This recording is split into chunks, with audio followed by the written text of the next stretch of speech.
Can you guess what's the problem with this code? If you've been doing iOS for some time, you're definitely familiar with this kind of code. We are configuring a UI button using the target action pattern. And while this code is perfectly correct, we can see that it involves some language features that we probably wouldn't use by ourselves.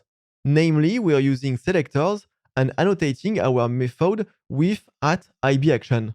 The reason we have to use these features is because the target action pattern dates back to the days of Objective-C. And so in order to use it in Swift, we need to make our code compatible with the Objective-C runtime environment. However, there's a more modern alternative we can use. Because since iOS 14, we can use a new method called addAction. This method serves the same purpose than addTarget, but instead of working with Objective-C selectors, it uses Swift closures. And as you can see, when we use this new method, we no longer need to introduce any Objective-C compatibility to our code. But that's not the only improvement we can make here. Notice how the action of the button has been registered for the event touch-up inside. If your code only runs on iPhone, this is totally fine.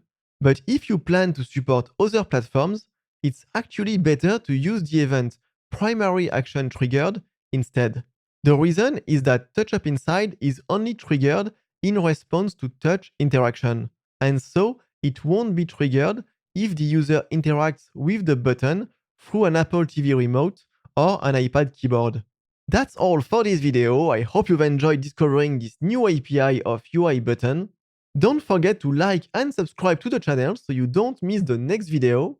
Thank you for watching and see you next time.